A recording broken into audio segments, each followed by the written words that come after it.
घर पे अगर कोई बच्चा है उसको पढ़ाओ, उसको समझ में आए नहीं आए फर्क नहीं पड़ता, उसको बिठा लो और उसको पढ़ाओ। और मैं अपनी टाइम में क्या करता था कि किसी बच्चे को नहीं पढ़ाता था। इनफैक्ट मैं क्या करता था कि सामने पिलो पड़ा है, पिलो को ही रख लिया, हाँ भाई पढ़, उसको तो पीछे से चांटा भी मारोगे तब भी चलेगा, उसको कौन सा लग नहीं है। तो हाँ पिलो, वो नहीं होता सिराना, उसको रख लिया, हाँ देखो ऐसे से होता है। मैं करता था, मैं बहुत करता था।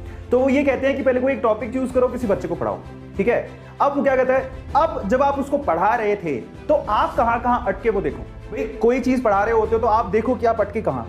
अब खुद को तो समझ में आ जाता है, इंसान खुद से तो नहीं झूठ बोल सकता, समझ में आ गया। तो खुद को समझ में आ जाएगा कि आपने मिस्टेक्स कहां करी, उन मिस्टेक्स को आइडेंटिफाई करो और उन मिस्टेक्स को फिर से रिव्यू करो। रिव्यू का मतलब आप किसी टॉपिक को पढ़ाते टाइम कहां पे अटके, आइडेंटिफाई करने के बाद क्यों अटके, कारण क्या था, क्या तुम्हें उस कॉन्सेप्ट में क्लैरिटी नहीं थी तो टॉपिक को खोल के देखो, कॉपी को खोल के देखो जाके, या फिर जिस टीचर ने पढ़ाया था उसने कैसे पढ़ाया था उसको चेक करो। रिव्यू करने के बाद फिर से उस टॉपिक को उस बच्चे को पढ़ाओ, क्या सिराने को पढ़ाओ। जिस वक्त आप खुद सेटिस्फाई हो जाओगे कि नहीं यार अब तो मैंने जो पढ़ाया बेसिकली वो प्रॉपरली उसे भी समझ में आ गया होगा, क्योंकि मैं इस चीज को समझ पा रहा हूं, तो समझ लेना वो टॉपिक आपको अच्छे से याद हो जाएगा। फिनमेन टेक्निक बहुत ही अच्छी टेक्निक है जिसमें आप किसी बच्चे को लेकर सिराने को लेकर काम कर सकते हो।